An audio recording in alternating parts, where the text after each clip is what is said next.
Welcome to Smash Fiction, the podcast where I find it increasingly difficult to control myself, but in all seriousness, the podcast where I wish I could just physically smash two action figures, the podcast where all episodes should be in space, I'm really sorry, the podcast where we pit two or more fictional characters against one another in a battle of strength or wits, but always in epic proportions. This week, Ellen Ripley versus Sarah Connor.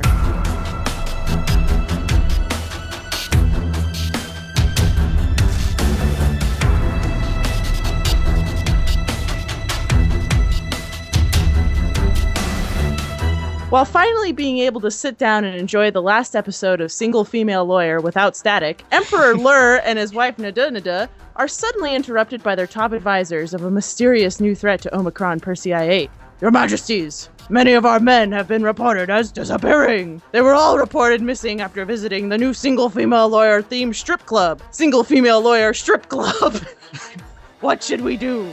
Lur, completely angry at the situation, screams, "Why did no one tell me about a strip club for my favorite TV show existed? Let's go!" So, Lur and his entourage travel to the aptly named strip club and take their seats, excitedly awaiting Single Female Lawyer Stripper's arrival. Finally, she steps out and looks exactly like the TV character. As she dances on the poles and reels in all the Omicronian men's attention, things take a decidedly reptilian turn to match her new potential mates. The stripper suddenly transforms into a human-like reptile with armored skin and as many tentacles as you'd probably find uncomfortable. She begins to pick off all the Omicronians. More than zero? She begins to pick off all the Omicronians, except for Lur, because judging by his awesome cape, he's clearly the most virile male. Lur recognizes the being from his latest sci-fi movie binge as Sil from Species. Lur is able to catch the being on video and send it in a communique to his wife Nada. After receiving the video, Nada acts in the only way an Omicronian can. She searches for suitable hunters from her movie collection to save the Emperor and kill or capture the alien. Assuming the alien targets men, she starts going through female-led media. The Bride? Not enough aliens. Hannah Montana? Definitely not. Ooh! Ellen Ripley and Sarah Connor? Now that's a toss-up on who would win. Set the teleporter! Suddenly, Ellen Ripley is torn from her extremely hot molten metal bath, and Sarah Connor is torn from, well, considering the Terminator timeline, who the fuck knows where, and are transported to Omicron Persei 8. Nada addresses them both, saying she has picked them for their skill in killing sci-fi enemies and for possessing female anatomy. After explaining the situation, she adds that the teleporter only has enough power to send whoever is able to kill the monster back to their world. The loser will have to stay on Omicron Persei 8 to star in the Single Female Lawyer spinoff, Single Female Doctor. Definitely not wanting to star in a shitty sitcom, both women set out to kill the monster and do whatever they can to prevent the other from winning. Who will win in this female-driven, pulse-pounding, big hair-flying battle? Besides everyone, I do not know for sure. That's why I, Liz Logan, have descended from my space throne to judge either Ellen or Sarah worthy of my praise. Representing Ellen Ripley are Miles Schneiderman. It's taken me a year, but I finally figured out what this podcast really needs to make it even better. A flamethrower. Yeah. And Kit Mulcairn. In space, no one can hear you bullshit. Representing Sarah Connor are Colin Mulcairn. Hasta la vista, Ripley. And Dan Mulcairn. I know the date it happens. August 29th, 2002. And anybody not wearing 2 million sunblock is gonna have a real bad day, get it? It's not a dream, Silverman! You don't get it. Everybody's gonna die. You, me, you, everybody. Oh, Silverman, I'm so cool because I control people's lives, but you don't control me. No one controls Sarah Connor. I'm gonna bust out of here, and I'm gonna open my own mental hospital where you listen to the people instead of just telling them they're crazy about the robots from the future. This is who I am, Doctor. This is who I am. Oh, man. Oh, You guys- somebody cast this man. If you guys haven't seen Terminator 2 Low Budget Day, pause this podcast. Pause it right now. Yeah, it's more important. Go to YouTube and Google it. Low Budget Day. The extended version, specifically. It is an amazing, Oh, shitty man. parody I thought that was just obvious pandering, and Dan broke into my house and stole my crazy pills, but bravo. Do the crazy pills make you crazy or not crazy? They make me crazy. Oh, Okay. To decide which team goes first, each team had to participate in my Mad Max themed teapot design contest. By not bleeding by not bleeding everywhere and for affixing the most miniature tires per square inch of teapot, Team Ripley goes first. Ripley, you have the floor. Ellen, last survivor of the Nostromo, Ripley, may be considered unlucky since her first fateful encounter with the first xenomorph known to man. But was it actually the xenomorphs that were unlucky to encounter her? Throughout the movies, Ripley displays an incredible amount of level-headedness, ability to learn, and quick thinking that ultimately leads to the destruction of the unfortunate aliens. Whether it be a single xenomorph with stealth abilities that far outweigh Sil's single blonde model disguise, or a goddamn hive filled with them, Ripley is constantly assessing her surroundings and situations, and almost computer-like, figures out the best course of action to take. In Alien, once she discovered that big-headed son of a bitch had snuck onto her escape craft, she quietly got into her spacesuit, because she had already decided she was going to send it on a one-way trip to the stars. She used cooling jets to get that thing to come out of its little hidey hole, and then opened up the airlock. But oh shit, it grabbed onto the door. No worries. Because, Ellen, you'll get whatever's coming to you. Ripley is queen of improvisational tactics. She shoots at it before it can pull itself in, and the xenomorph goes flying right into its engine jet doom. Doom! Needed to be done. If Team Connor thinks that Sarah's fractured bits of military training are going to outclass Ellen, get away from her, you bitch! Ripley, you are severely underestimating this badass engineer's level of determination-fueled combat potential. In Aliens, even though she has no military training, Ripley often displays more competence and bravery than many of the Marines that accompany her. When the Marines first enter a xenomorph-infested zone, they're swarmed and, unsurprisingly, quickly overwhelmed. While Gorman was busy being worthless and shitting himself, Ripley commandeered the armored personal carrier, drove it into the hive, and rescued what Marines were left. Later, Hicks gives her a brief tutorial on how to use a pulse rifle, and all of a sudden she's a pro. After Newt got captured by the aliens, Ripley takes it upon herself to construct a pulse rifle flamethrower combo and enter the lair of the beast in a one-woman rescue mission. Spoiler alert, every hive has its queen, and Ripley not only gets to meet her majesty, but dance with her too. The creature that Ripley is going to take down here today, Sil, is an exploitation B-movie ripoff of the massive, acid-filled, parasite-birthing, beautiful monstrosity that is the Queen Xenomorph. And Ripley straight up gets into a power loader and goes toe-to-toe with her. Let's get something straight. As Aliens suggests, once Ripley finds out that some new man-eating alien is running around and poses a threat to humanity because of the way it reproduces, she gonna take that bitch out. Ugh. Nailed it. I like your panache. Because Ripley is a big damn hero, and taking out freaky sex monsters is practically on her business card. Hold on, still- wait. Let me write that. Yeah. But Sil is no xenomorph. Compared to Ripley's brilliance, Sil is fucking stupid. She goes to the trouble of faking her own death, only to throw all of that away when she decides she wants to mate with one of the several chuckle fucks that have been trying to stop her the whole movie. What the fuck is a chuckle? Alfred Molina and Michael People were Madsen and fighting everyone us else in that movie. Yeah. Yes. Forrest Especially Whitaker. Forrest Whitaker. That was, yes, epitome of chuckle fuckdom. Her ability to disguise herself as a human? Big fucking deal. She only has one human form, and Ripley's dealt with enough backstabbing humans like Burke and androids like Ash to let any of Sil's awkwardness slip by her keen perception. Hey, kid, I just want to point out, brunette. That's two human forms, blonde and brunette. That's a form? The two You types of can't tell- woman. You can't tell the... So, like, if I dyed my hair blonde, you wouldn't recognize me anymore? In the Colin- world of species, apparently. Sorry. Save it for the rebuttal. That's not a point worth rebutting. It is now. You get time docked. All right, continue. And once she corners Sil, that's it. Can't you just see the ending of this fight already? Sil is going to fling one of her stupid nipple tentacles at Ripley. Then Ripley, having expected that to happen, manipulates the tentacle into the cogs of some large machine, because of course they wound up in some kind of factory that makes cogs or something. While Sil struggles to escape, her other nipple tentacle grabs Ripley by the ankle, drags her within range of her claws and barbed tongue, but that's okay. Because Ripley was totes ready with her shotgun flamethrower combo and blows Sil's head right off before cremating her with the fiery end. Good night, sweet princess.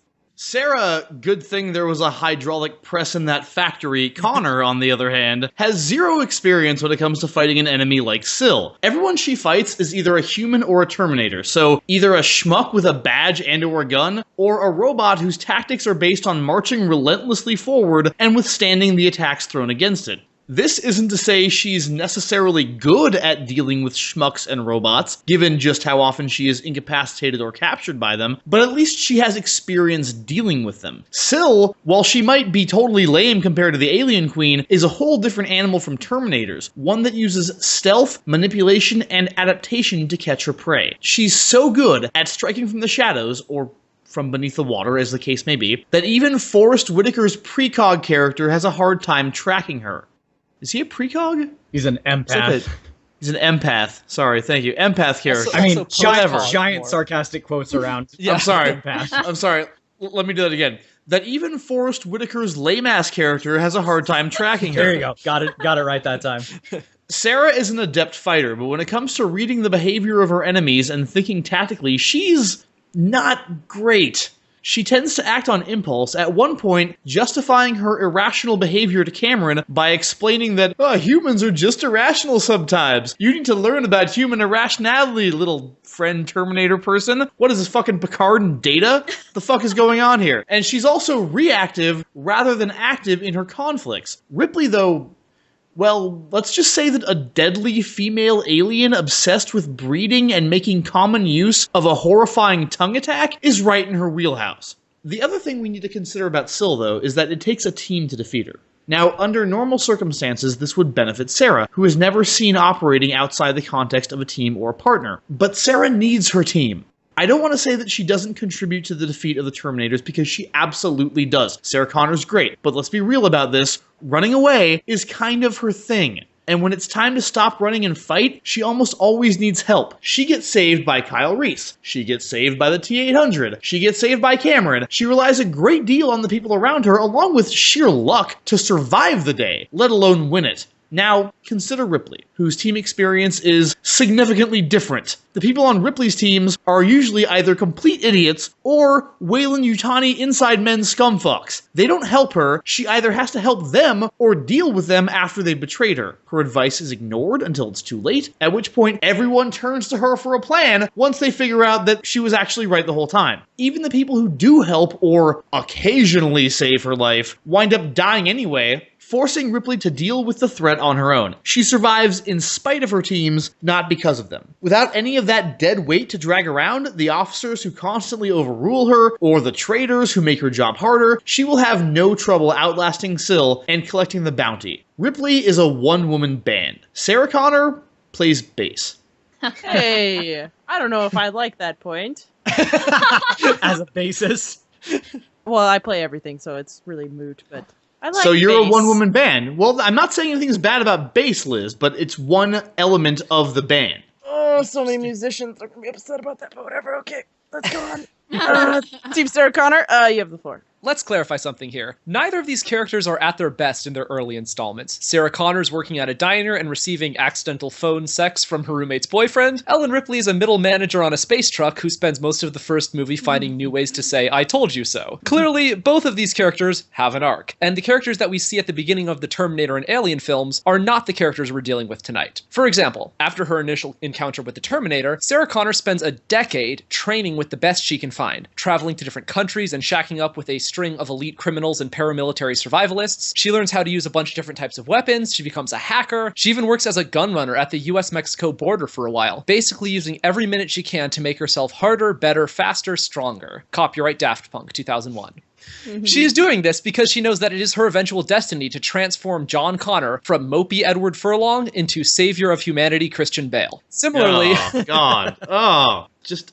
Miles, would you rather have Edward Furlong or Christian Bale? Christian Bale. That's what I thought. So similarly, after her initial encounter with the Xenomorphs, Ripley, actually, over the course of the franchise, not a lot of time passes for Ripley. I mean, a lot of actual time passes, but from her perspective, I was she gonna just say. goes to sleep and then wakes up 50 years later, and then she gets a job as a dock worker for a little while, and then she gets unwittingly dragged back into the Xenomorph thing for Aliens, saying stuff to Burke like, "You don't need me, I'm not a soldier, and I'm not going back, and I wouldn't be any good to you if I did." And then after like 1 or 2 days of action on LV-426, she goes back to sleep, and then she wakes up in Alien 3, and then she dies. So all that Ripley's story that we see takes place over the course of what, like a couple weeks? Definitely less than like a month of time in her life. So, you know what? I take back what I said about these characters changing significantly. Sarah Connor gets the benefit of a decade of intensive training and a powerful character arc, but by the time that Ellen Ripley dies, she's basically the same woman that we saw cowering in a closet on the Nostromo. The guy who taught Sarah Connor how to shoot was Sergeant Kyle Reese. The guy who taught Ellen Ripley how to shoot was the lowly Corporal Dwayne Hicks. So not only did our heroine probably get better training than yours, but also our Michael Biehn could beat up your Michael Biehn. So, why does Ripley survive longer than just about anyone else in all these movies? The reason is because Ripley actually has very few direct encounters with xenomorphs. When all of her crew is getting killed off in the first room, Ripley isn't there. In that big action set piece in Aliens, when all the Marines are getting swarmed by dozens of aliens, Ripley is a mile away watching the action on a TV screen. And later on, when Newt gets captured and the reactor in the colony base is about to explode, and Ripley grabs a bunch of explosives and runs to go save Newt, she encounters a grand total of 1 alien before freeing Newt. Okay, so then Ripley wanders into Alien Queen's chamber, and we see that there's a bunch of xenomorphs positioned around the outside of the room, and they're just waiting. They're not attacking. And Ripley figures out it's because she has a flamethrower pointed at the Queen's eggs. And the Queen is smart enough to know that if she attacks Ripley, she and her eggs are going to get fried. So the Queen lets Ripley and Newt go, figuring that killing 2 humans isn't worth potentially, like, dying and losing all her eggs, and Ripley starts to walk away. So that's a point for Ripley, right? It shows that she's smart and she's able to manipulate her enemy and leverage what small resources she has to defeat a superior foe, right? Oh wait, then Ripley totally fries all the eggs with her flamethrower, and all the xenomorphs in the room start chasing her. And keep in mind, the reactor at the facility has gone critical. And in just a few minutes, it's going to explode with, according to Bishop, a force of 40 megatons and a blast radius of 30 kilometers. Ripley knows this, and the aliens do not. If Ripley had just walked away, she and Newt would have been fine, and all of the aliens, including the Queen and her eggs, would have been killed in the blast. So the one time that Ripley actually picks up a gun and goes off to be a hero, she makes a blatant and enormous tactical error that gets more members of her team killed. After watching these movies, I can admit that Ripley's a great character, but it's not because she's a gun-toting badass. It's because she has incredible moral resolve. When Jonesy the cat goes missing, she risks her life to save him. When Newt gets captured, again, Ripley risks her life to save her. Unlike all the petty and amoral assholes around her, Ripley is selfless, always willing to do the right thing. She is even willing to die to protect the lives of others. Well, tonight, Ripley, you might not be able to defeat Sil, but you will get the chance to die for your beliefs. Congratulations. The only reason that Ripley is able to kill any aliens at all is because of her familiarity with the systems around her. In the first movie, she flushes the xenomorph out into space using the systems of her own ship. In the second movie, she fights the Queen using a lifter, a construction device she was trained to use. But we see that she clearly isn't great at operating machinery she's not explicitly trained in. In Alien 3, she has to get one of the prisoners to operate a platform mechanism for her, just so that she can move around above the molten lead. In other words, if she had encountered the final bosses for the first 2 movies in less familiar environments, like say Omicron Persei 8, this franchise would have had noticeably fewer sequels. In Alien 3, Ripley and the prisoners say they can't fight back against the xenomorph because they have no weapons.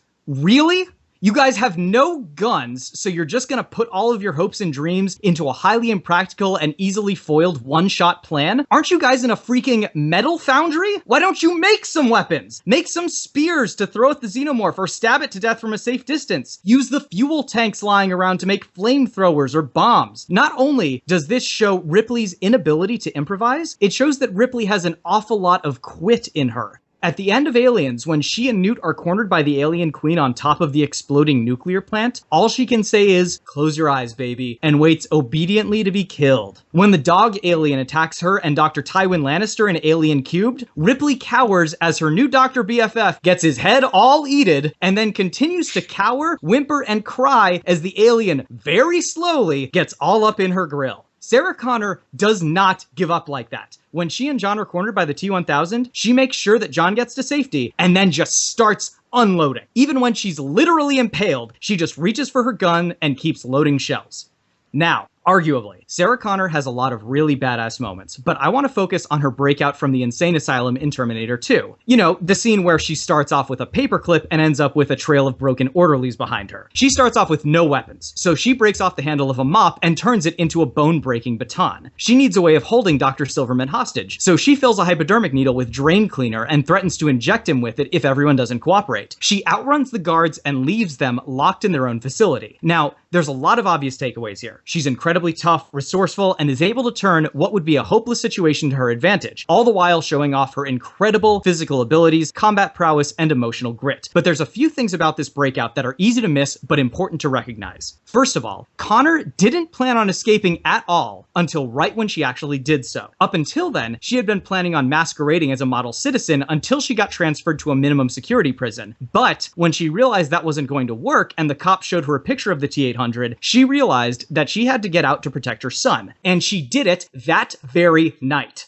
Another thing that's really impressive about this breakout, real-life prisons and sanitariums don't let their inmates/patients know the layout of the entire facility, just the immediate area they're in. Sarah Connor had no idea what she'd encounter around each corner. She had to keep making up her escape every second and still walked all over everyone in that facility. This shows that, regardless of the environment she's in, regardless of the resources she has access to, regardless of her familiarity or comfort level with the circumstances, Sarah Connor makes her own luck. There's no fate but what she makes, and God help anyone who gets in her way, be it cyborg or alien. Speaking of aliens, when it comes to Sil, she can't do anything that Sarah Connor hasn't seen before. Now, it's easy to think that because Sil is part alien and was designed by H.R. Giger, she'd be more like a xenomorph than a Terminator. But let's look at what really matters: Sil's abilities. Sil is super strong, super tough, and super fast. Just like a Terminator. She has the ability to create simple but flexible and deadly weapons at a moment's notice, just like the T-1000. So Sarah Connor is in very familiar waters, but Ripley? Ripley has never encountered a monster that can shapeshift and make itself look human. She's never had to deal with a creature that can learn to use weapons and technology. Hell, she's never encountered anything with greater than animal intelligence, much less a fast-learning and deviously clever alien hybrid. Sil is much smarter and deadlier than any xenomorph, but pales in comparison to the Terminators. For Ripley, it's Judgment Day. For Connor, it's Wednesday. All right. That was a great round of main arguments, and now it's time for rebuttals. Team Ripley. I don't even know where to start with this. First of all, let me start with that vaunted escape that you're talking about there, Dan. That thing goes super well until the T-800 comes out of the elevator and Sarah runs for her fucking life, as well she should, given her experiences. Very similar to the behavior you're attributing to Ripley, and not at all similar to this, like, hardcore grit you're giving Sarah Connor. At which point, the staff of the hospital grabs her, drags her down, and Dr. Silberman is about to poison her with the same syringe that she threatened him with until the T-800 saves her. So, you know, maybe not so badass as you're making her out to be. The T-800 is specifically the one thing that could terrify her. It killed, Kyle Reese. It's haunted her nightmares. I mean, that's like she doesn't have the same relationship with Sil that she does with the T-800. And also, note that what she did, she ran, as opposed to Ripley, when the alien dog is coming to her, who just sits there. I think running away is quite a bit better. The only reason that alien didn't kill Ripley is because it could sense that she had an alien queen in her. At least Sarah Connor did something, even if it was flight and not fight. I mean, okay, you're right. Running away is great. She does it a lot. The whole fucking plot line of the Sarah Connor Chronicles is her being like, no, we have to run. No, we have to run again. Oh shit, we have to run again. She's really good at it. I'll give her that. She runs well. I mean, if you guys want to sit there and cry and hope that someone comes in a spaceship to save you like she does at the end of Alien 2, then that's cool, but I don't think it's going to work out as well as actually, like, making a tactical retreat and then coming back to fight when you have the weapons and the preparation to do so. Yeah, like think about like when Ripley gets attacked by Ash in the first one. This was like Bilbo Baggins, and not like the younger, sexier Bilbo Baggins. This was that other one, and he's like flailing around and like spitting up milk and basically he almost dealing kills as much her with a magazine. Yeah, like what kind of a hero death is that? That's the first movie. What was your chick doing in her first movie? Well, in Alien that's 3, right, crying on Kyle Reese's Kyle shoulder. Reese, yeah. Well, in Alien... Reese's Pieces. Michael Biehn is hot in that movie. In Alien 3, we see actually a very similar situation to what you're describing when Ripley's on the prison planet, because she gets jumped by a bunch of prisoners and has to get saved by Dylan. It's almost the exact same situation, except that Ripley doesn't have the excuse of running in a panic from the one creature that has terrified her nightmares for a decade. I will totally give you that Connor is very, very clever, but she thinks in these pieced together military tactics.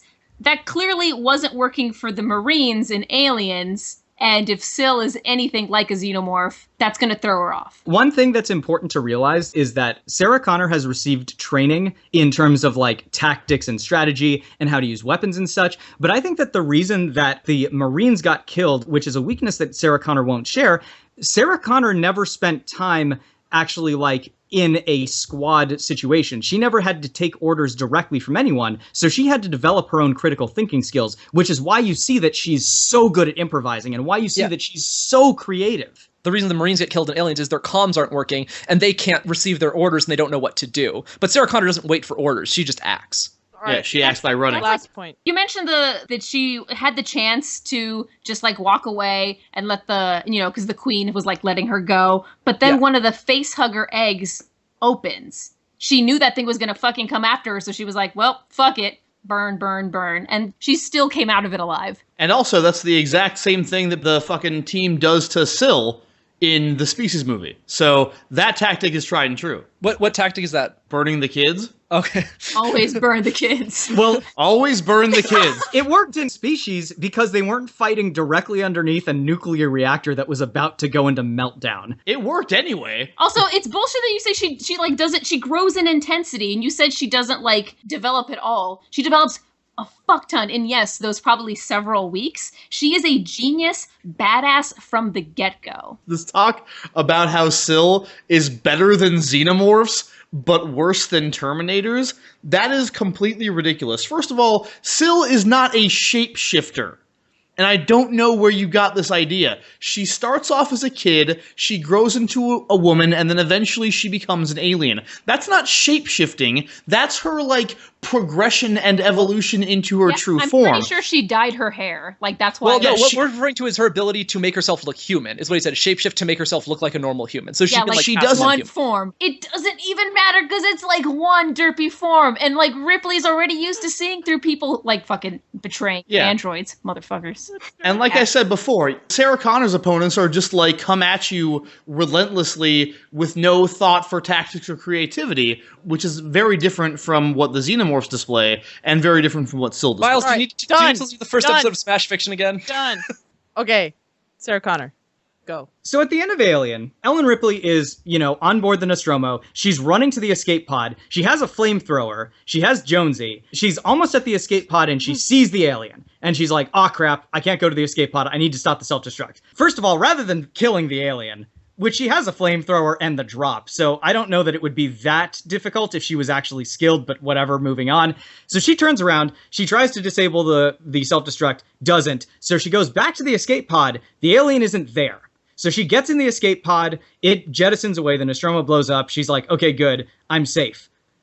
But instead of checking the ship to see if that xenomorph she saw hanging around the escape pod maybe got on it, she just goes straight into her underwear and prepares to take a nap. She could have so easily just looked around, made sure she was safe, but no, she makes this gigantic tactical blunder. If she had found it in there, I mean, she still had to get in the escape pod, right? Or boom. Or her little kitty would die. Shoot it with a Whatever, flamethrower. dude. The result is the same. She killed the alien. You can't argue that it was a giant tactical blunder, though. Super Do a big. perimeter check before you go to sleep, man. Come on. Again, that is very early in her career fighting aliens. Yeah, you're right. It's I about think 2 weeks from the end of her life. Real quick, I just want to throw in, just because Gorman is a piece of shit, which he clearly is, does not mean that Ripley is super competent, just because she does the kind of, obvious shit. Gorman was a tool who, knocked himself unconscious, something fell off a shelf or whatever, and he was, pissing himself the second the shit hit the fan. She's so much better than Gorman, who's, the commander, and I'm like... of the not-so-competent Marines. Yeah, and she's better than all of them. It's real easy to look competent when you're compared to people who regularly get taken out by falling boxes. It's really easy to look competent when everybody around you is doing your dirty work for you, like Sarah Connor. If Ripley had been on the front lines in that first fight with all of the other Marines, she would have been killed just the same as they were, though. Everything you're saying right now is just more proof of Ripley's badassness, because she's not a trained soldier at the beginning. She's the fucking warrant officer, right? She is a civilian on board this ship, and she is still the smartest, the most competent, and the ultimate survivor in all these instances. If she had Sarah Connor's training, then she would fucking kill everybody, but she doesn't, and she's still better than Sarah Connor because she still manages to murder all her opponents, whereas Sarah Connor manages to kill none of them. Wait, murder all her opponents, like in Alien 3 when she's apparently at her peak, and one goddamn xenomorph kills her and the 30 men that are, like, working with her. Because, like, oh, we don't have guns. I guess it's just gonna kill us all slowly. Guess we're just gonna give up. The dog xenomorph doesn't kill her. It was the facehugger that snuck on board. Is it suddenly her job to defend the entire prison of people? Here's the thing. You guys were kind of downplaying the effectiveness and the scariness of the Terminators. The xenomorph in Alien takes out about a half dozen untrained cargo loaders, usually from sneak attacks, and usually after they themselves go in unarmed and alone. The Terminator in the first movie takes out a police station full of cops, all of whom were armed, and most of whom knew he was coming. There's no hiding or sneaking around for him. He just goes in merciless and unstoppable. You're such a hypocrite, Dan. I feel so betrayed by you right now. Okay, I will Listen, everything you said against the Terminator in the first episode, everything you said, all those things we shared, Dan. Miles, look, if this was Sarah Connor versus Danny Glover, this would be a very different match, but it's not, okay? Xenomorphs are incredibly difficult to kill. They've proved. And yet she kills the one in the first movie, she kills the fucking queen in the second, and then the third, bad movie anyway, I don't even remember bringing this one up. But Connor could barely handle the Terminators, who, as Miles say, are really straightforward, and she's suddenly supposed to do well against Sil, who is a lot more like these incredibly difficult xenomorphs. The only reason that Ellen Ripley was able to do as well as she did against the aliens was because she was in an environment that supported her. Again, she was on the Nostromo. She knew the systems, she knew how to turn on those like super cold jets, and then she knew how to open the door. In the case of aliens, she knew how to pilot the cargo loader. If any of those things were different, if she was in an unfamiliar environment, she would have no idea what to do. She would be utterly dead. Once a Marine has a gun in their hand and the aliens are a good distance away, you can mow down aliens. They become just like kind of expendable mooks. Like a lot of the Marines, you know, end up killing a lot more aliens than they themselves get killed by. Once you have a gun in your hand and you're in a decent situation, you can kill xenomorphs no problem. The Terminator, you have a gun in your hand, you can shoot it all you want, it doesn't do anything. The two of you appear to not understand what xenomorphs are and how terrifying they are, and that will come back to bite you when they arrive. And I will be laughing. I, for one, welcome our new xenomorph overlords. And when they come for you, I'm not going to have any sympathy. Miles, all because you don't know how scary they are. A thing was on my face a few hours ago, but it fell off, and I feel fine now. Miles, you are just sitting on a giant stack of boxes full of shirts that say Miles was right, aren't you? Maybe. All right, that was intense. That got very intense. So now, for a brief intermission before the lightning round, haha, new feature. Fans, fucking Liz. To you guys, who do you think looks better in a tank top? Oh, God.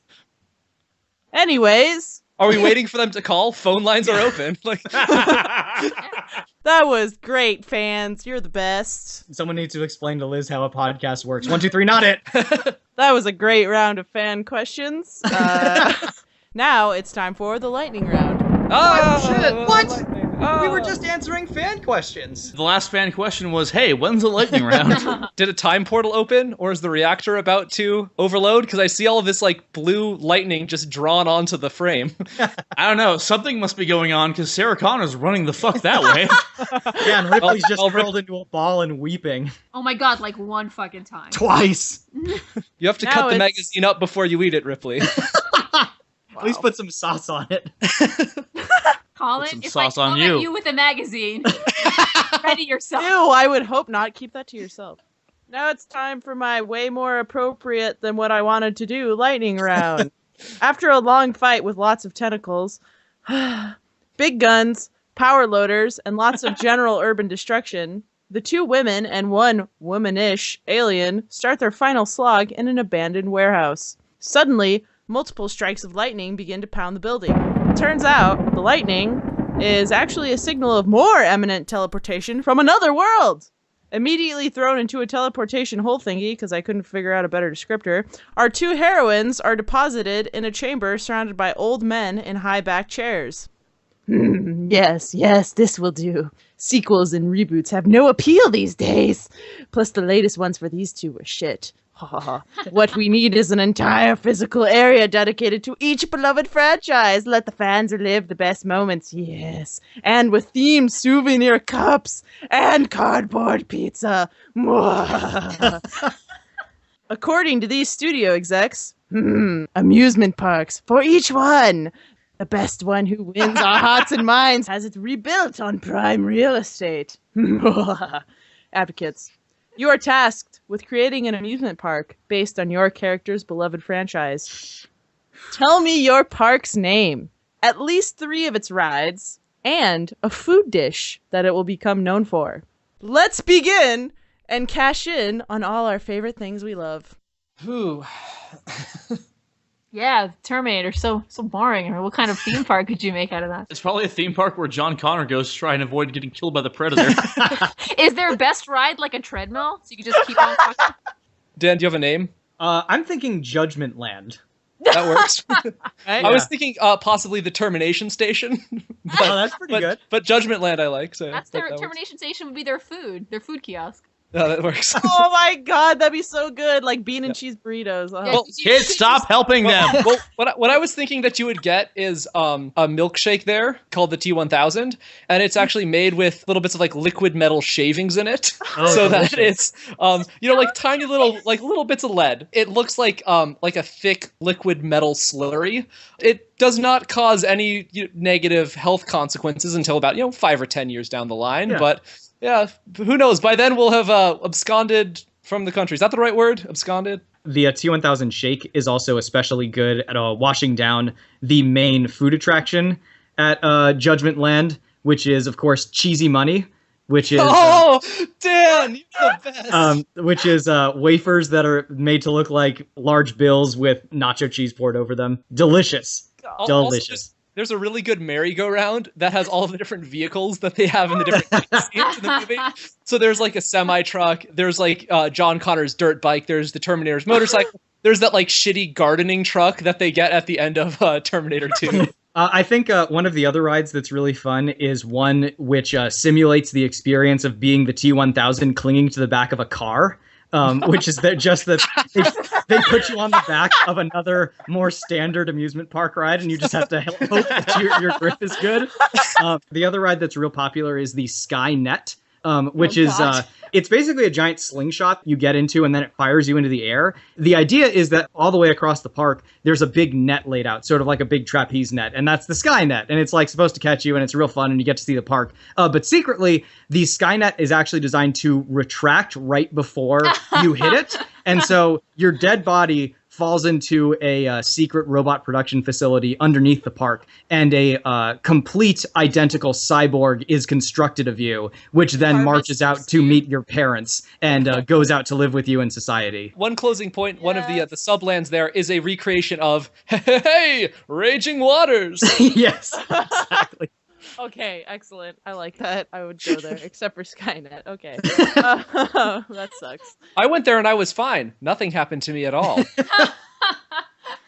It is so fun. You should try it. Yeah, chill out, dickwad. Okay, Ripley, please take it away. So Universal Studios during Halloween actually had an AVP maze. The theme park surrounding these movies would be like that, but it's like the first horror theme park. Nothing but jump scares. Some people don't always come back from this theme park. It's fine. Don't worry about it. I'm thinking the themed food is deviled eggs, but they're Xeno eggs. That sounds so unappetizing. You get the worst heartburn afterwards. I would think they would just pump food directly into your stomach with a face hugger. Also, possibly a tapeworm, because they gotta give you some kind of parasite to make up they for should it. like Face hugger food dispensing stations. You just put your ass off. Oh, that's the drink. That's the drink cup. It's a little face hugger. You just keep.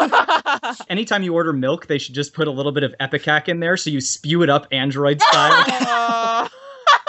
The name of this park, by the way, is Xenomorphon. Oh, very Oh, good. Miles, you win. Yeah, and actually, in addition to those foods and drinks, there's some more signatures here. We got a lot of food here going on. We have the Dragon, which is an alcoholic beverage that will basically make you feel like you're a prisoner in a mine shaft, like the stuff they drink, but worse. And then there's a very signature kind of burger, kind of like a Sloppy Joe. No one really knows what's in it. It's called a Connor burger. Nobody really asks what the meat is, though. As far as rides, I'm envisioning something kind of like, Kit mentioned Universal Studios, kind of like the Jurassic Park ride at Universal, where you you kind of go through and there's a bunch of xenomorphs kind of popping out and scaring you and stuff. And then finally you get to the big point where you're actually eaten by the xenomorph queen. Yeah. And then, Need sacrifice. like at the end of the Jurassic Park ride, there's that drop. In this version, the tongue blasts you out of her mouth. You just go flying across there into a harmless bay of totally not xenomorph blood acid. Absolutely not that whatsoever. I'm also envisioning some other games, kind of like circus games, like you go over, you throw the darts or whatever, you try to get the beanbags, you know what I mean? Except these ones are like, look at these androids and try to guess which one will betray you. If you get it right, then they teach you how to do the little knife trick between your fingers. Oh, fuck. Yeah. And if you get it wrong, they choke you with a magazine. If you get it wrong, they just fucking kill you. It sucks. Also, if you survive the park, you get a free cat. Oh. And you- That seems irresponsible. I know, they're all adoptions. We have enough Also- in this country, okay? Everybody in this park is required to run around in their underwear with a flamethrower. That's just it's given out at the beginning. Okay. You turn your flamethrower, you get a Jonesy. Yeah. That was great. I definitely don't want to visit in either of these, so good What the fuck job. are you talking about? Xenomorph Funland. It's the best. Oh my god. Okay, I'll be back. Bye. Bye, Liz. Okay. So, Oh, man. two things. Fuck the decision to have Species. I had to fucking watch that awful fucking movie, and I had to Oh. watch it. I watched it after Terminator 2, which is a fucking amazing movie, so the contrast was all the more painful. Yeah, it was a pretty rough drop off. Oh, I don't know, man. I think if I had to go back and watch one of them, it would be Species. Miles, When I started watching that movie, I was watching the opening credits because I knew nothing about the movie, and I was like, Ben Kingsley, okay. yes, exactly. Michael Madsen, I'm like, all right. Uh-huh. Alfred Molina, Forrest Whitaker. I'm like, what the hell movie is this? I'm and like, then, they couldn't save that script, No. man. Natasha Henstridge had a career too. yeah, no, she was great. not before that movie though. Yeah, No, not before that movie, but after that movie was actually, I thought it was thoroughly good bad. I Ugh, like, No, God. it was so Forrest painful. Whitaker's awful empath who does Oh. nothing. I sense that she went this way through this Yeah. clearly trampled path through the forest. Well, no, the best thing was the car is parked by the side of the road, and he's like, she got out and walked, and he's like, she went this way, and he points in the direction the car was facing by this on the side of the road. It's like, oh, so she kept walking in the same direction she had been driving. Oh, so glad we brought you along, Mr. He's the Empath. worst. You know who that movie doesn't have in it? What's that? Edward Furlong. Dude, you are out of your mind if you Edward think that Furlong's Species great. is better than Terminator 2. I'm not saying it's better, but I would rather watch Who's it. Edward Furlong? He's the guy who plays John Connor. Oh, okay. In Terminator, Oh, in Terminator he's 2. the Oh, best. the kid. Terminator 2 is the most overrated film Nope. Miles. No, I This is think where I've we- ever this is where seen we in my split. life. You have no idea what you're talking about. No, look, with Species, if Terminator 1 is good. Terminator I 1 mean, is it is good. good. Terminator 2 is it's transcendent. amazing. Yeah, it's never boring. I'm like, okay, as for Species, if I wanted to see that much titty with that shitty of a plot, I could watch a porn and have way more fun. Yeah, at least porns are respectful of your time.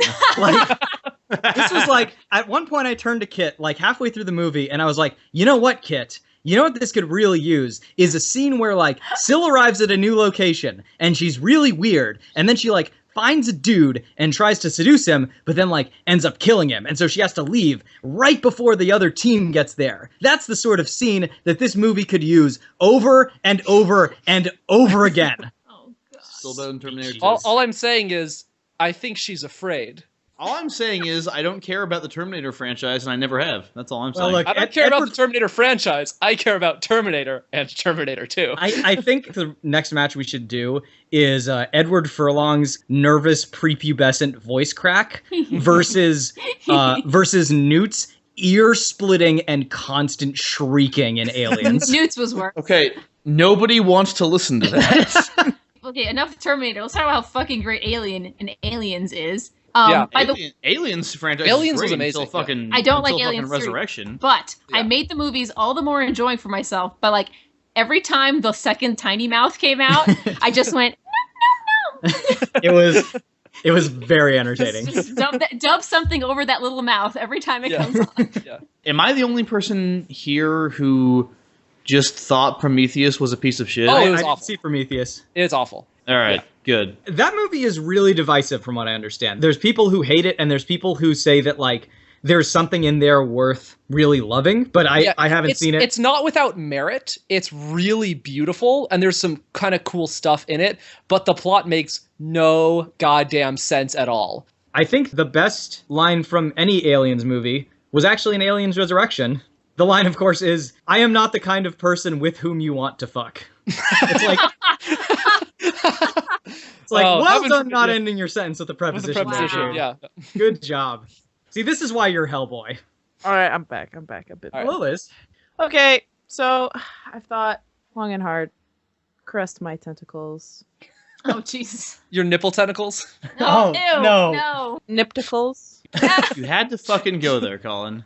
never. God, it's just so gross. Both of these things, gross. Okay, so while both of these women are crafty and at some point or another work with teams, I was swayed by the ruthlessness. Sarah Connor wins. Yes.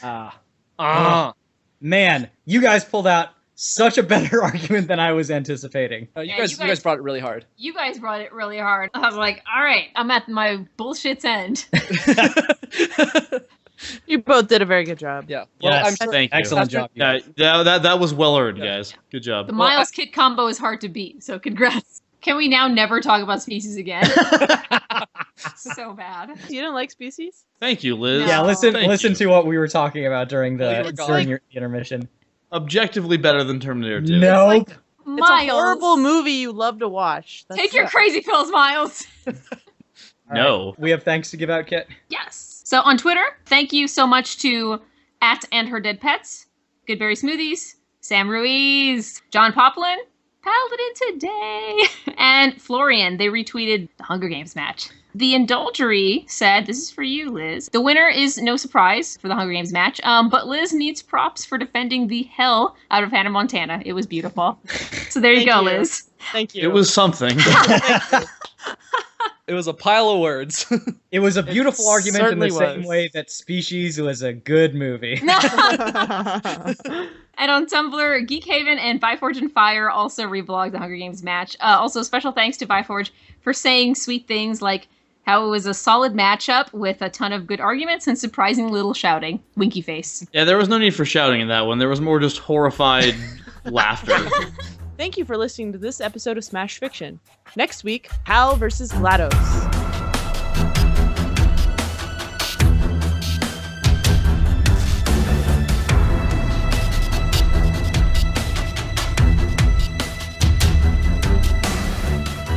Smash Fiction is produced by Miles Schneiderman, with logo design by Colin Mulcairn. Special thanks to Kevin MacLeod for our theme song, which is called Hitman. You can find his work at www.incompetech.com. You can follow the Smash Fiction podcast on Twitter at SmashFicPodcast and search for us on Facebook and Tumblr. Subscribe on iTunes, and if you leave us a good review, we shall become more powerful than you can possibly imagine. If you have any suggestions, feedback, or other contributions, send them to us at smashfictionpodcast@gmail.com and help us continue the fight.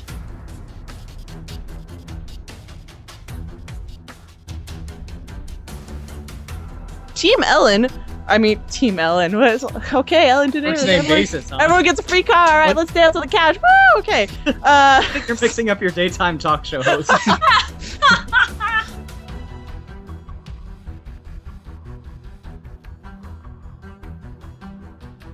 The best one who wins our hearts and minds has Is it built. Yoda one of the executives? Best one? The best Is one? that a Yoda voice? No, it's not. It's just a It was a little Yoda bit like, video "Ooh, exact best one. voice. Sorry.